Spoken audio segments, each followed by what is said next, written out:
आइए आरंभ करते हैं पाठ 5 पुरस्कार, जिसके लेखक हैं जयशंकर प्रसाद। आकाश में काले काले बादल घुमड़ रहे थे। पर्वतमाला के अंचल में समतल भूमि से मिट्टी की गंध उठ रही थी। रथों, हाथियों और भीड़ के मध्य महाराज की सवारी बढ़ रही थी। बाजे बजने लगे और कुमारियों ने फूलों की वर्षा की। कौशल का यह उत्सव प्रसिद्ध था।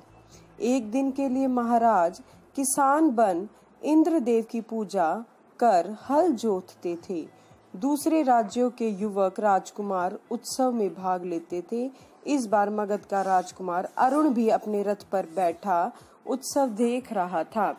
बीजों का थाल लिए खेत की मालकिन कुमारी मधुलिका महाराज के साथ थी। सब लोग महाराज का हल चलाना देख रहे थे और राजकुमार अरुण देख रहा था मधुलिका का मोहक सौंदर्य। उत्सव का प्रधान कार्य समाप्त हो गया।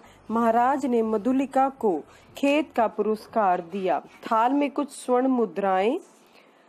मधुलिका ने थाली सिर से लगा ली, किंतु साथ ही उसमें रखी स्वर्ण मुद्राओं को महाराज पर न्योछावर करके बिखेर दिया।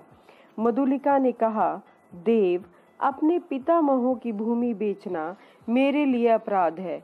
वृद्ध मंत्री ने कहा, अबोध, क्या कह रही है? राजा की कृपा का तिरस्कार।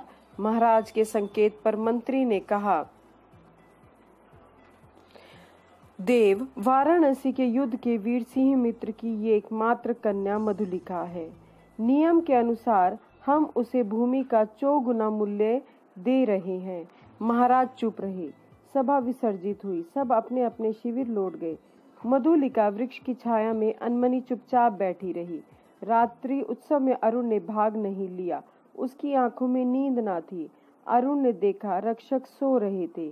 वह उस वृक्ष के नीचे जा पहुंचा जहां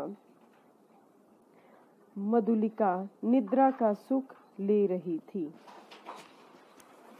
और वह मधुलिका चौंक कर बोली, कौन?